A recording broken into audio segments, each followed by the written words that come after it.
그 어느 해보다도 가장 그 따뜻한 그런 추석 명절을 보내야 하는데 태풍으로 인해서 참 어려움을 겪는 가족들을 생각해 보면 참 마음이 편하지 않았던 그런 추석이었던 것 같아요.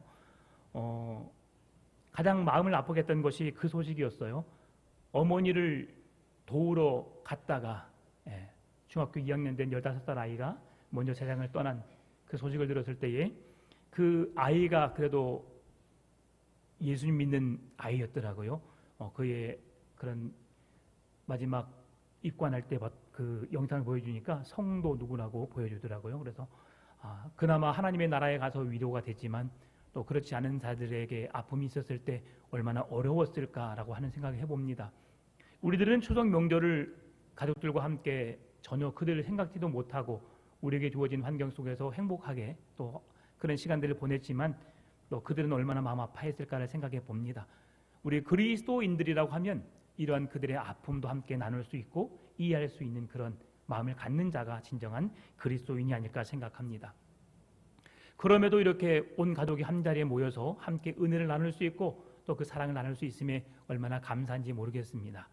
이 시간도 하나님의 말씀을 통해서 우리의 삶을 돌아보면서 우리가 어떻게 살아야 할지 깨닫게 되는 귀한 시간 되기를 바랍니다.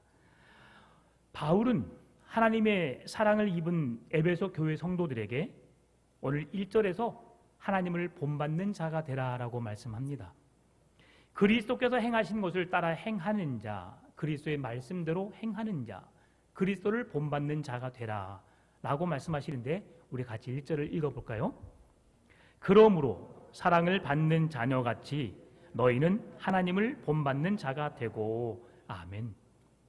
1절에서 하나님을 본받는 자라고 하는 뜻은 하나님을 모방하는 자, 하나님을 따르는 자라는 뜻을 가지고 있습니다. 그 하나님을 모방하고 하나님을 따른다라는 그 말씀 앞에 사랑을 받은 자녀같이라고 말씀하고 있습니다. 하나님을 모방할 수 있는 자, 하나님을 본받을 수 있는 자는 그 사랑을 받는 자만 그 하나님을 본받을 수 있음을 오늘 성경에서 말씀해 줍니다. 하나님을 본받는다는 것은 무엇을 말씀합니까? 그 하나님의 사랑을 전제한, 하나님이 우리를 사랑하신 그 사랑에 전제한 후 우리가 그 사랑을 행할 수 있음을 말씀해 주는 거죠. 사랑도 받아본 사람이 사랑을 할 줄 압니다. 여러분, 사랑을 받은 자는 나의 삶에 사랑하지 말라고 해도 그 사람은 사랑할 수밖에 없습니다. 그런데 사랑을 받아보지 못한 사람은 사랑을 하라고 해도 사랑하라고 하는 법을, 사랑하는 법을 잘 알지 못하지요. 한 예로 제가 함께 공부했던 어떤 한 목사님이 있었습니다. 그분은 아버지에 대한 사랑을 받아본 적이 없어요. 늘 아버지에게 혼나고 매맞고 어떤 그런 어려움 속에 있었던 그런 삶이다 보니까 그가 하나님을 아버지라고 부르는 데 있어서 많은 어려움을 갖더라고요. 하나님은 사랑의 하나님이라고 말씀하시는데 나는 우리 아버지로부터 그 사랑을 받아본 경험이 없기 때문에 정말 하나님이 사랑의 하나님일까? 그 하나님을 사랑의 하나님이라고 불러도 될까라고 많이 걱정하더라고요. 왜 그렇습니까? 인간적인 부모님의 사랑을 받아본 경험이 없으니까 그 하나님의 사랑이 우리를 향한 십자가의 사랑이요, 구속의 사랑이요, 우리를 죄악 가운데 건지신 사랑이라고 말씀하지만 마음속에 감동이 없는 겁니다. 여러분, 그래서 부모는 부모로서 자녀들에게 잘해야 합니다. 혹 지금까지 자녀에게 큰 높은 소리로, 매로, 힘으로 다스렸다면 이제는 주님의 사랑으로 자녀들을 다스릴 수 있기를 바랍니다.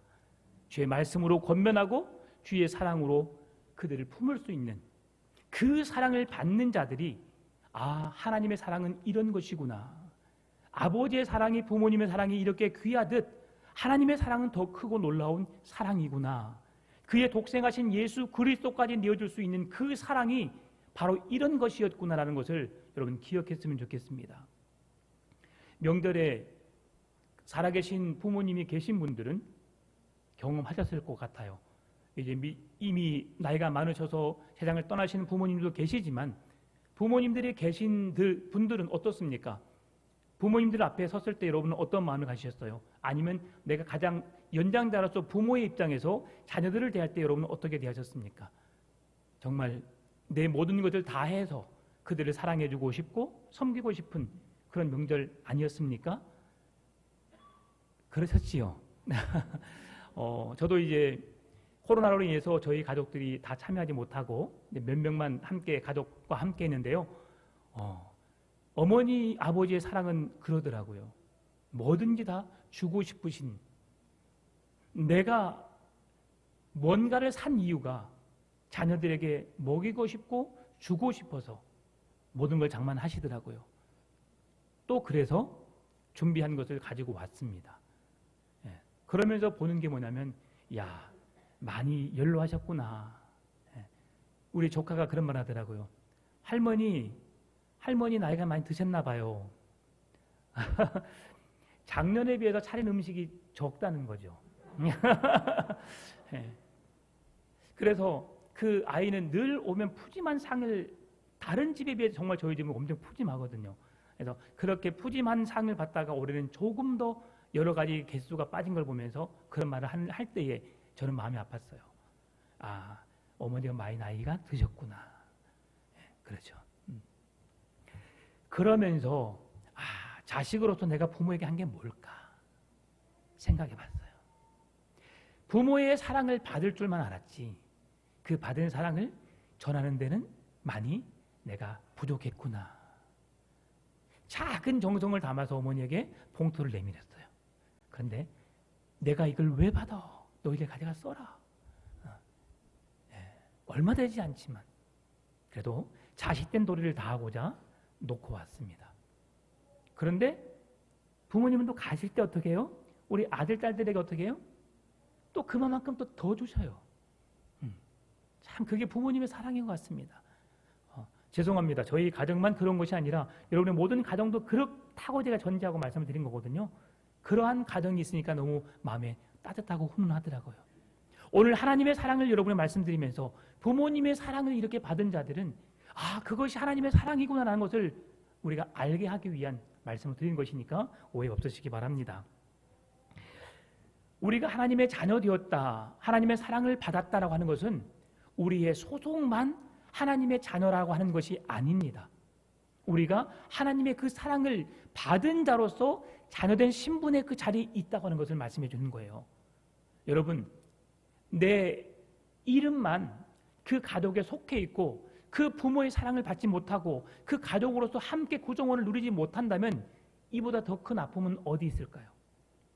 오늘 우리에게 하나님은 우리 모두가 하나님의 사랑을 받은 자로서 한 가족이고 한 공동체이면서 그 사랑을 받은 자로서 받은 자답게 그 사랑을 나눌 것을 말씀해 주는 겁니다. 그래서 오늘 하나님께서 우리에게 주시고자 하는 은혜가 무엇인가? 오늘 우리가 하나님을 본받으라고 말씀하는데 하나님을 본받는 자의 삶이 어떠한 것인가를 말씀해 주는데요. 먼저 마태복음 5장 44절 48절 말씀과 베드로전서 2장 21절 말씀을 같이 읽어볼까요? 나는 너희에게 이르노니 너희 원수를 사랑하며 너희를 박해하는 자를 위하여 기도하라.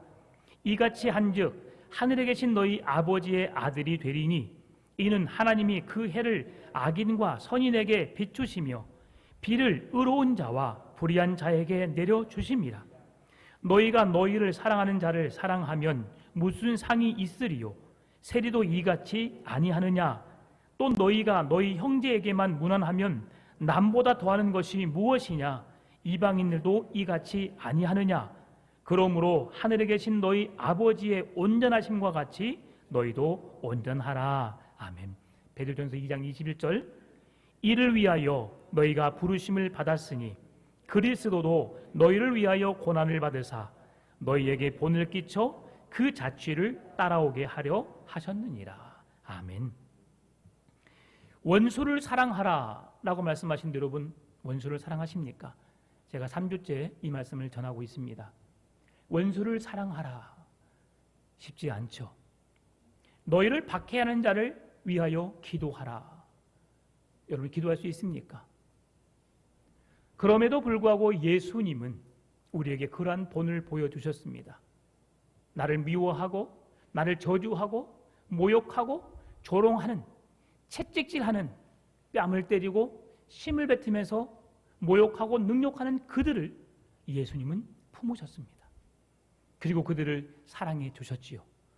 그리고 아버지여, 저들이 하는 것을 저들이 알지 못합니다. 저들을 용서하여 주옵소서. 아버지께 기도하였습니다.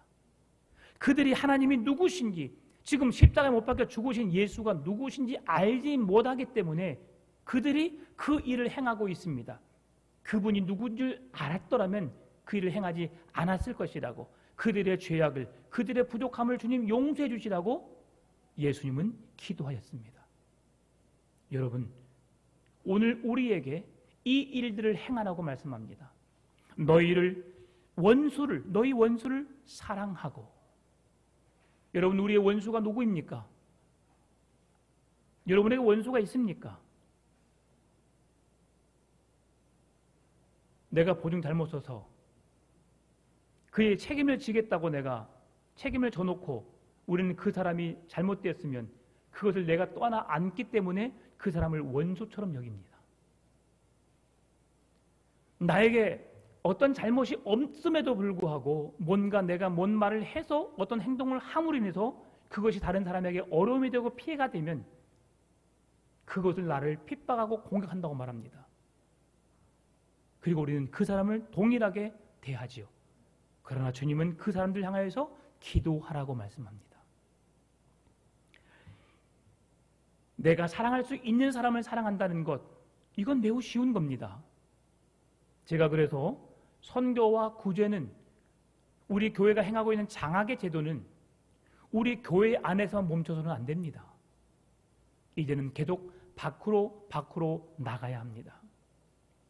이 행위가 오늘 우리의 삶으로 인해서 우리 교회 안에서만 잔치로 행해지는 행사로 끝나는 것이 아니라 주님은 모든 세계 속에 그 하나님의 사랑이 전파되기를 주님이 원하고 계시거든요. 그래서 여러분, 믿음을 더욱 키우시고 우리의 믿음의 눈을 열어서 더 큰 세상을 바라볼 수 있기를 바랍니다. 우리의 힘으로, 우리의 믿음으로 도울 수 있는 자, 사랑할 수 있는 자들을 향해 그 사랑을 흘려보내는 그런 교회가 되었으면 좋겠습니다. 오늘 이것을 위하여 너희가 부르심을 받았다고 베드로전서 2장 21절은 말씀해 줍니다. 오늘 하나님께서 우리를 부르셨고 그 부르심에 합당한 삶이 무엇입니까? 주님을 본받는 삶이 무엇입니까? 주님이 행하신 대로 우리가 따라가는 것이지요. 그렇다면 바울 사도가 하나님을 본받는 삶, 어떻게 본받는 삶을 살아야 할까? 집중적으로 우리에게 말씀하는데요. 첫 번째로 그리스도께서 너희를 사랑하신 것 같이 너희도 사랑 가운데 행하라고 오늘 2절에서 말씀합니다. 2절 말씀 또 같이 읽어볼까요? 그리스도께서 너희를 사랑하신 것 같이 너희도 사랑 가운데서 행하라. 그는 우리를 위하여 자신을 버리사 향기로운 제물과 희생 제물로 하나님께 드리셨느니라. 아멘. 2절 말씀에서 예수님은 성도들을 사랑하시는 사랑의 모습을 우리에게 말씀해 주는데요. 구약의 제사의 내용을 통해서 말씀하십니다. 하나님께서 우리에게 향기로운 제물과 희생 제물이 되어 주셨음을 말씀하죠. 여기서 향기로운 제물, 희생 제물, 제물과 희생 제물은 무엇을 말합니까? 구약에 드렸던 밭의 소산과 육축의 소산으로 드렸던 제사를 의미합니다. 소제, 번제, 속죄제, 속건죄, 그리고 화목제를 의미하는 거죠. 이 제사를 통해서 우리의 삶이 그리스도 은혜를 입은 완벽한 속죄의 의미, 예수 그리스도의 십자가의 죽으심을 통해서 그 구약의 제사가 완전하게 되었음을 우리에게 말씀해 주는데요. 그것이 우리에게 향기로운 제물이 되었다고 말씀합니다. 하나님이 받으시는 제물이 되었다는 것이죠. 그렇다면 예수님께서 보여주신 그 사랑의 구체적인 의미는 무엇을 말할까요? 오늘 2절에서 말씀해 주는데요. 예수 그리스도께서 우리에게 보여주신 구체적인 사랑은 무엇이냐면 우리를 위하여 자신을 버리신 일입니다. 예수님이 어떤 분이십니까? 예수님은 하나님과 동등하신 분이십니다. 하나님이십니다. 그런데 하나님이신 예수님께서 우리의 죄의 문제를 해결하시기 위해서 자신을 내어 주셨다고 말씀합니다. 여기에서 2절에서 자신을 버리사라고 하는 말씀은 무슨 말씀이냐면 헬라어로 파레도켄입니다. 파레도켄이라고 하는 말씀은 내어주다, 넘겨주다라는 뜻을 가지고 있습니다. 그래서 그 내어주다, 넘겨주다를 뜻하는 파라디돔이라고 하는 부정 과거형인데요. 이 버리사라고 하는 것은 하나님의 아들이신 예수 그리스도께서 자기의 생명을 아낌없이 버리심으로 인간을 향한 구속의 그 놀라운 은혜를, 그 일을 이루시기 위해서 자기 생명을 버리셨음을 우리에게 말씀해 주는 것입니다. 사도 바울은 예수 그리스도의 죽음이 우리에게 향기로운 제물이 되었다고, 하나님께 향기로운 제물이 되어서 우리와 하나님과의 관계 속에서 막혀진 담이 헐어지게 하셨고, 우리가 하나님 앞에 나갈 수 있는 새롭고 살 길을 열어주셨고, 오늘 예수 그리스도께 주시는 그 사랑으로 말미암아 우리가 하나님의 자녀라는 신분이 회복되었음을 말씀해 주시는 향기로운 제물이라고 말씀해 줍니다. 오늘 우리가 말씀을 들었을 때에 마태복음 5장에서도 말씀드렸던 것처럼 우리가 사랑할 수 있는 사람만 사랑한다는 것은 그건 진정한 주님의 사랑이 아님을 말씀해 줍니다. 그 사랑을 다시 한번 이야기해 주는데요, 고린도전서 13장 1절에서 3절에서 말씀합니다. 내가 사람의 방언과 천사의 말을 할지라도 사랑이 없으면 소리나는 구리와 울리는 꽹과리가 되고, 내가 예언하는 능력이 있어 모든 비밀과 모든 지식을 알고 또 산을 옮길 만한 모든 믿음이 있을지라도 사랑이 없으면 내가 아무것도 아니요, 내가 내게 있는 모든 것으로 구제하고 또 내 몸을 불사르게 내줄지라도 사랑이 없으면 내게 아무 유익이 없느니라라고 말합니다. 믿음, 소망, 사랑, 그 중에 제일은 사랑이라고 말하죠. 예수 그리스도를 믿는 믿음으로 우리가 구원을 받습니다. 예수 그리스도가 나의 주님이요 구원자 되심을, 내 모든 죄를 속량하시고 그 죽으심으로 인해서, 피 흘리심으로 인해서 우리가 하나님의 거룩한 백성 되었음을 하나님이 허락해 주신 것이죠. 믿음을 통해서 그 하나님을 소망케 하셨어요. 영원한 하나님의 나라에 대한 소망을 품게 하셨습니다. 사망 권세를 깨뜨리시고 부활하심으로 우리로 하여금 부활의 소망을 갖게 하셨어요. 믿음도 소망도 사랑도 중요한 겁니다. 우리의 죄의 문제를 해결하기 위해서 이 땅에 오셔서 십자가에 못 박혀 죽으신, 피 흘려 죽으신 그 사랑을 쏟아주신 그 사랑, 다 중요한 겁니다. 그런데 왜 믿음, 소망, 사랑 그 중에 제일은 사랑이라고 말할까요? 오늘 내가 주의 이름으로 주께서 주신 은혜로 방언을만 하고 천사의 말을 할지라도 그 행위 속에, 그 은사 속에 사랑이 없으면 울리는 꽹과리가 되고, 내가 예언하는 능력이 있고 모든 비밀을 말하는 모든 지식을 아는 능력이 있다 할지라도 사랑이 없으면 아무 소용이 없음을 말해줍니다. 여러분, 그만큼 사랑은 중요한 겁니다. 사랑은 아무나 할 수 없습니다. 우리가 입술로 사랑합니다, 사랑합니다 말하지만 우리가 정말 그들을 사랑하고 있습니까? 제가 의도적으로 처음에 예배를 시작하면서 사랑하고 축복합니다라고 말하라고 합니다. 매 주일마다 고백하니까 그냥 입술로 사랑합니다, 축복합니다라고 말하는 게 아니에요. 그 사랑은 하나님이 우리를 사랑하셨던 그 십자가의 놀라운 사랑으로, 원수까지도 사랑해 주신 그 놀라운 사랑으로 내가 당신을 사랑하겠습니다라는 고백입니다. 하나님이 본질상 진노의 자녀된 나를 사랑하셔서 나를 하나님의 자녀 삼아주신 그 놀라운 축복의 은혜를 함께 누리십시다라고 하는 마음으로 함께 걸어간 하나님의 백성됨의 은혜를 누리자고 축복을 나누는 겁니다. 하나님이 우리가 주신 가장 큰 은혜가, 축복이 무엇입니까? 평강입니다. 그 축복을 함께 나누자고 사랑하고 축복의 말을 나눈 거예요. 오늘 우리 교회 안에 내가 한 형제를 사랑하지 못하고 그를 진정으로 축복하지 못한다면 우린 진정한 주님의 사람이 아닌 겁니다. 여러분, 원수까지도 사랑할 수 있는, 사랑으로 하나를 이룰 수 있는 교회가 되시기를 바랍니다. 이제 과거는 좀 잊어버리게요. 우리의 생각에서 지워버리게요.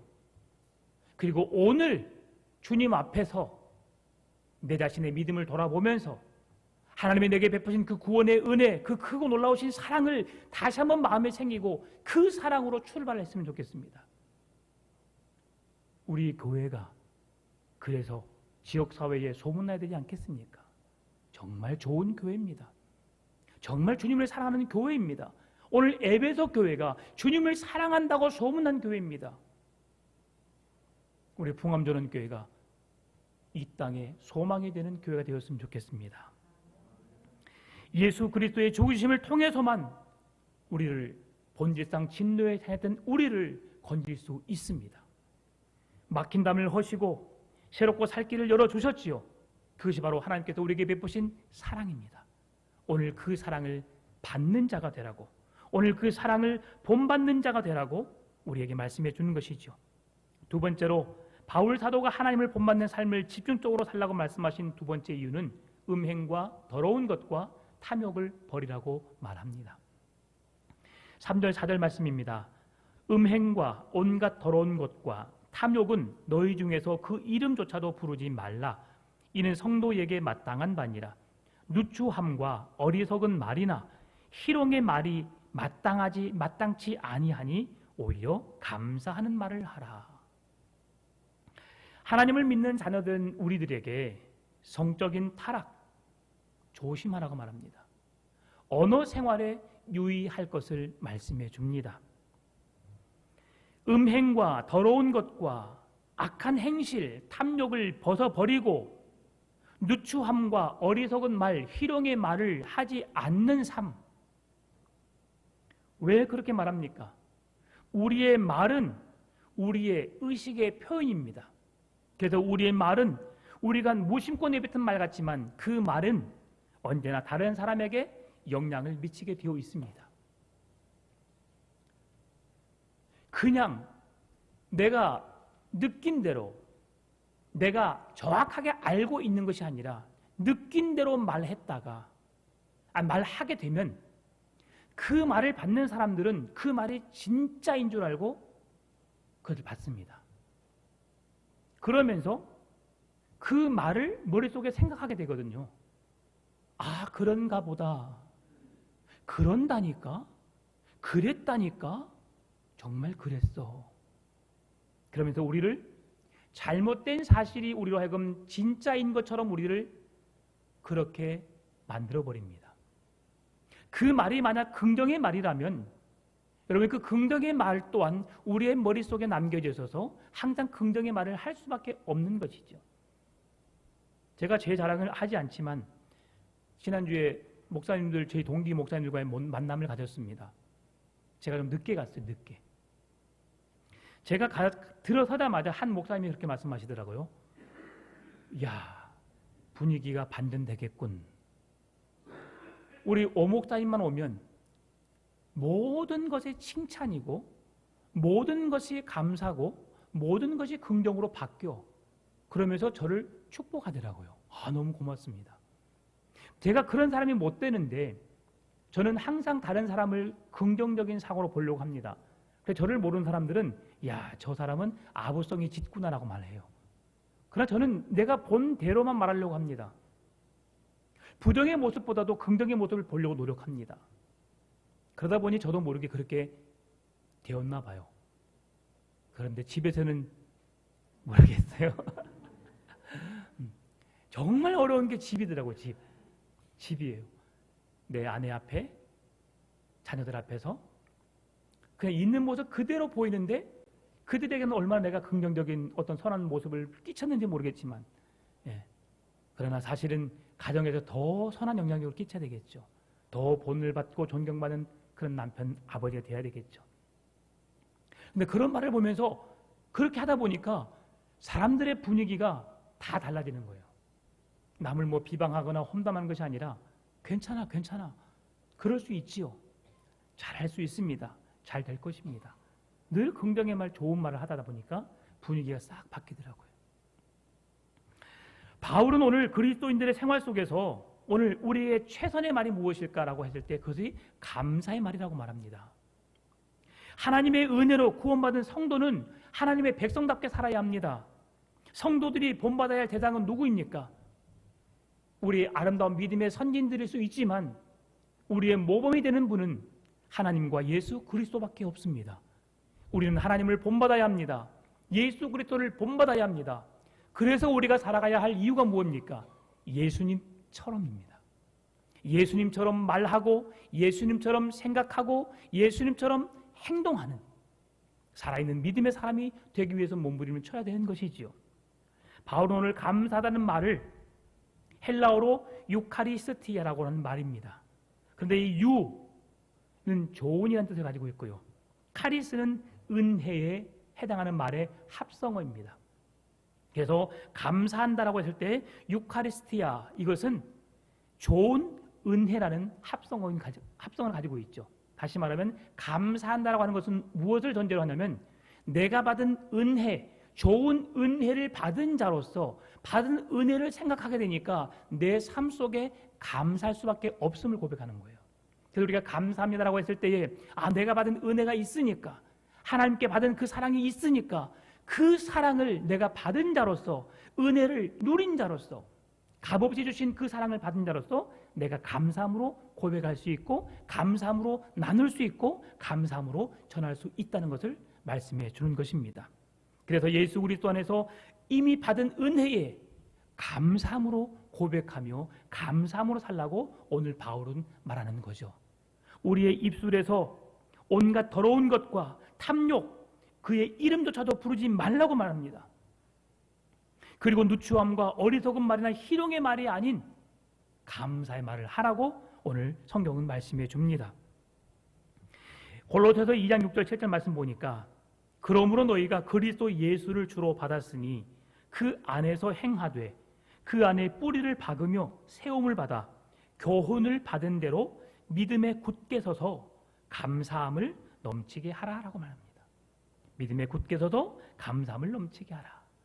골로새서 3장 12절에서 17절 말씀, 15절 말씀 보면 그러므로 너희는 하나님이 택하사 거룩하고 사랑받는 자처럼 긍휼과 자비와 겸손과 온유와 오래 참음을 옷 입고 누가 누구에게 불만이 있거든 서로 용납하여 피차 용서하되 주께서 너희를 용서하신 것 같이 너희도 그리하고 이 모든 것 위에 사랑을 더하라.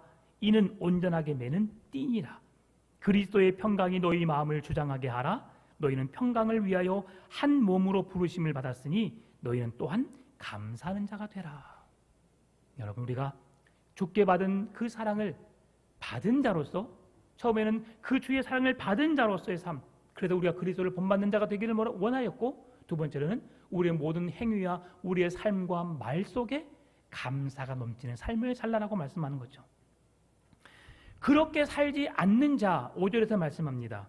너희도 정녕 이것을 알거니와 음행하는 자나 더러운 자나 탐하는 자 곧 우상 숭배자는 다 그리스도와 하나님 나라에서 기업을 얻지 못하리니 라고 말하죠.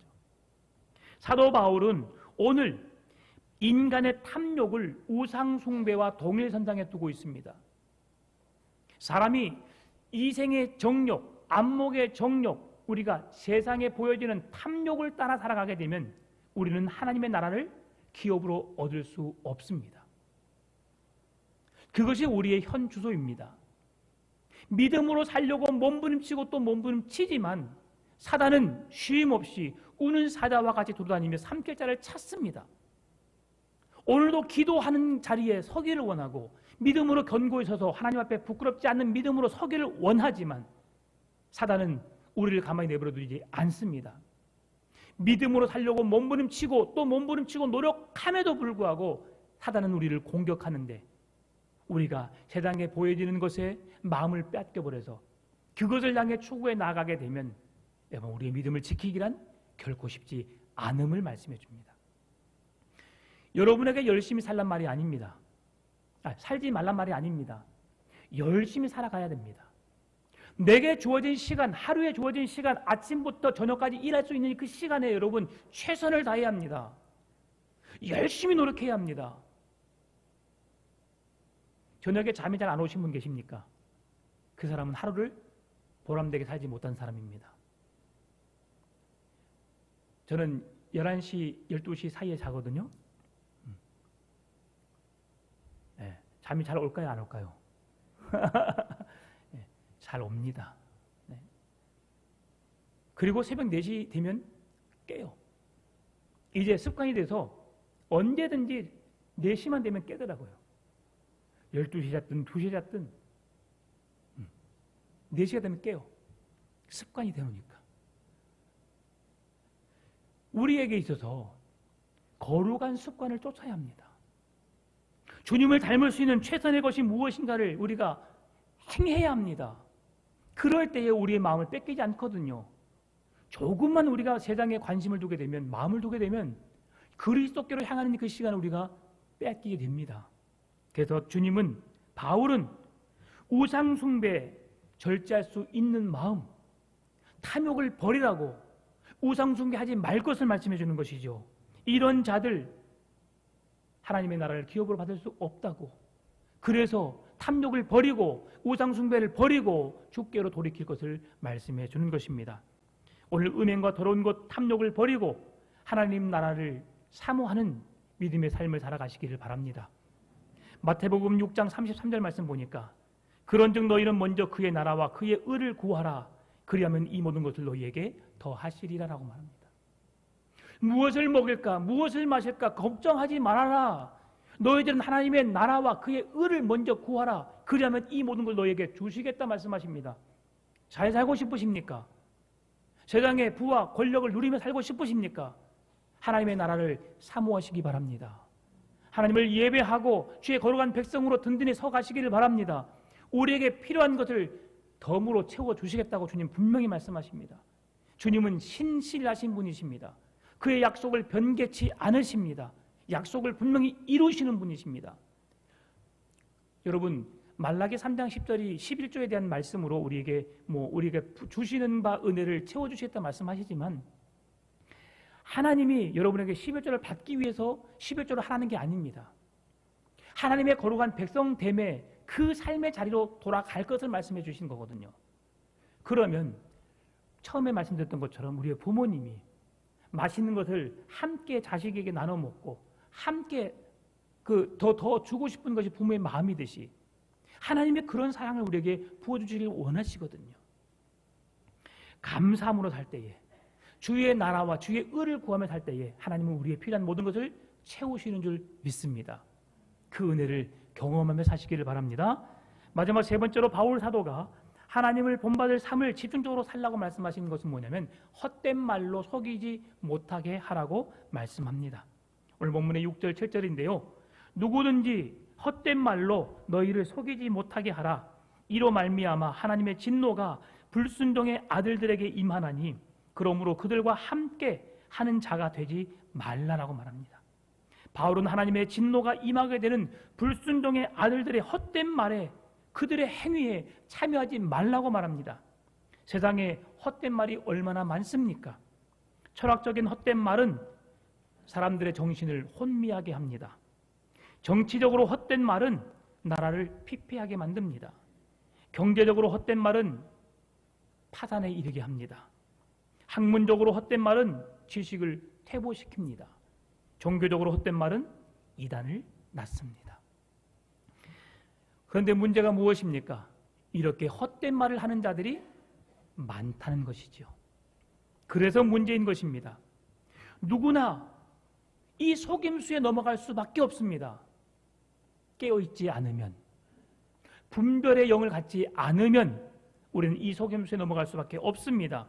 헛된 말에 속아 넘어갈 수밖에 없습니다. 사탄은 헛된 말을 펼치는 사람들을 교회에 보내서 하나님의 뜻을 이루고 하나님의 영광을 드러내는 일을 막습니다. 사람의 생각으로, 사람의 체험으로, 인간적인 가치관으로 하나님의 나라의 일을 막아버립니다. 이것이 가장 무서운 것이죠. 내가 지금 무엇을 하고 있는가? 내가 무슨 일을 하고 있는가? 내가 어떻게 행하고 있는가? 내 자신을 돌아봐야 합니다. 내가 말하고 내가 행동하는 것이 하나님의 영광을 드러내는 일이냐? 교회를 세워가는 일이냐? 아니면 교회를 해하고 사람들의 마음을 힘들게 하는 일이냐? 그래서 헛된 말을 금해야 합니다. 사도 바울은 신자들에게 헛된 말을 속지 않도록 권면하고 있습니다. 따라서 하나님의 진리의 말씀을 따라 살아가기 위해서 몸부림치고 그 말씀대로 살아내기 위해서 순종하는 삶을 살아야 하는 것이지요. 진리를 거스르며 죄를 합리화하는 사탄의 유혹을 경계하며 어둠의 일에 참여하지 말아야 합니다. 보다 적극적으로 하나님의 선한 일에 동참하는 성도님들 되시기를 바랍니다. 우리의 믿음은 입술로 증거되는 것이 아닙니다. 우리의 삶으로 나타나야 합니다.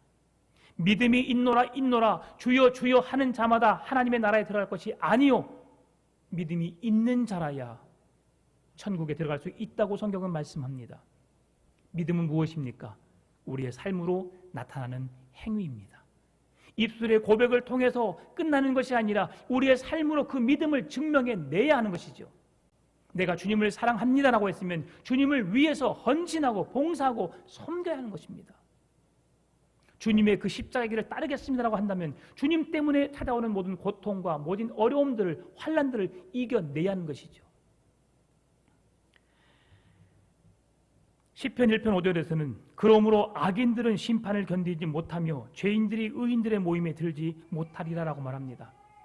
악인들은 심판을 견디지 못합니다. 네, 이제 끝났다고 말하는 거죠. 네, 딱 애들이 시간 알아요. 1시간, 1시간. 헛된 말에 속아서 하나님의 말씀에 불순종하게 되면 우리는 하나님의 진노의 대상이 될 수밖에 없음을 말씀합니다. 그래서 우리는 분별의 영을 달라고, 하나님께 지혜와 지식을 충만케 해주시라고 기도해야 합니다. 그래야지 우리가 헛된 영에 속아 넘어가지 않거든요. 어제 잠깐 잠을 자면서 이 말씀을 묵상하고 잠을 잤는데 꿈을 꿨어요. 아침에 그래서 4시에 또 일어났잖아요. 제가 어떤 종교 집단에 가 있더라고요. 빠진 것이 아니라 저는 그들을 건져내기 위해서 그걸 찾아갔어요. 아니나 다를까 함께 예배하는 우리 성도들 중에 몇 분이 거기 계시더라고요. 제가 염려스러워서 그래서 그들을 제가 건져냈습니다. 여기 있으면 안 됩니다. 나가셔야 합니다. 헛된 것에 빠져서 그곳에서 잘못 살고 있으면 우리의 영이 영원한 진노가 그에게 임하게 되거든요. 벗어나야 합니다. 잘못된 것으로부터, 헛된 것으로부터 우리는 유혹을 받을 수밖에 없지만 그 유혹을 이겨낼 수 있는 지혜를 달라고 우리가 기도해야 합니다. 그리고 분별력을 가지고 어떤 것이 옳은지 그른지를 분별해내서 우리가 진리의 영이신 주의 말씀 위에 든든히 서 있어야 합니다. 그렇게 설 때에 하나님의 나라는 우리의 것이 되는 것이죠. 하나님의 내리신 진노가 우리의 것이 아니 우리는 하나님의 축복의 자녀가 될 수 있는 것입니다. 성도는 하나님의 자녀로서 사랑하며 살아야 합니다. 오늘부터 내가 사랑하지 못하는 자가 있는지 생각해 보시고 사랑하기 위해서, 그 사랑은 예수님께서 우리에게 생명을 내어주시기까지 사랑하신 그 사랑으로 사랑할 수 있는 마음을 갖기를 바랍니다. 그리고 입술에서 악하고 추하고 어리석은 말을 내뱉기보다 주님 감사합니다, 이런 형편을 주신 것도 감사합니다, 나로 인해서 감사가 흘러넘쳐나는, 그래서 모든 성도가 주의 은혜로 감사하며 살 수 있는 삶이 되도록 여러분 힘쓰시기 바랍니다. 마지막으로 세상의 어리석은 말, 진리의 영을 거스리는 비진리로 진리인 것처럼 둔갑해서 우리를 미혹하고 유혹하는 영에 빠지지 않도록 하나님께서 우리를 지켜주시라고, 붙들어 주시라고 분별의 영을 주셔서 지혜를 주셔서 진리 위에 든든히 서서 하나님의 구원을 온전히 이루어가는 복된 믿음의 삶을 살게 해달라고 기도하면서 오늘도 그렇게 믿음의 선한 싸움을 싸우고 달려갈 길을 마칠 때에 하나님이 잘했다 칭찬하시는, 그래서 우리에게 의의 면류관, 생명의 면류관을 주시는 그 놀라운 풍성 은혜를 누리는 성령 되시기를 주의 이름으로 축원합니다. 좋으신 아버지 하나님 감사합니다. 우리의 힘으로 할 수 없습니다.